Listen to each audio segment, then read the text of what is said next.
Okay, well, experts have said that one of the main causes of the spread for Ebola in the early stages came from communities wanting to bury the dead bodies and touch the bodies and be with them because that's what they've always done traditionally. Now, how do we go about changing this mindset?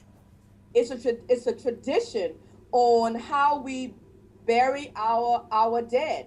So, and that's a real tough one because that's who we are.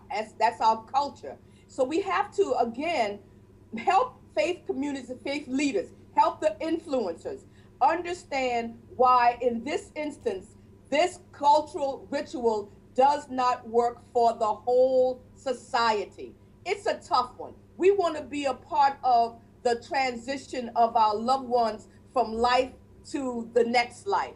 But in the case of Ebola, that doesn't work scientifically. So instead of condemning what we want to do, what we know to do, the only thing that we know, we need to have relationship. We need to have a conversation with the community, with families to help them understand why this is not going to work in this specific situation.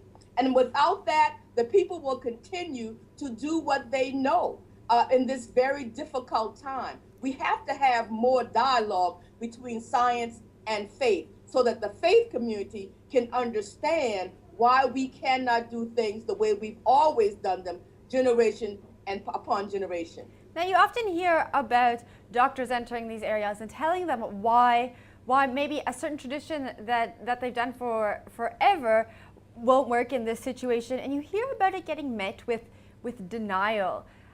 What should you do? Do you just persist in this situation?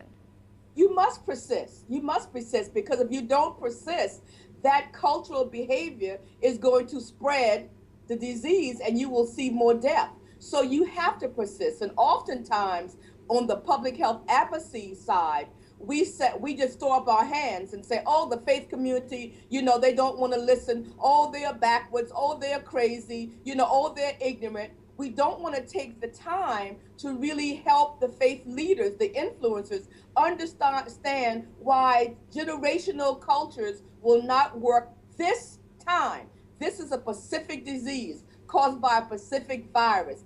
We're not trying to change everything, but in this situation, it cannot go the same way. And that takes time, and usually public health advocates don't want to take the time to really make that behavioral shift happen. Do you think there's a kind of segregation between non-faith-based communities and faith-based communities where the people who are on the outside say, well, we can't help them because that's just what they believe and they're a lost cause? Do you see that happening ever? I do see that happening. And I think that comes out of, different faith communities because I believe that most people on the planet are connected to some faith community. But faith people are not monolithic. We may be, very conservative. We may be liberal. We may be Christian. We may be Islam. We may be Jewish.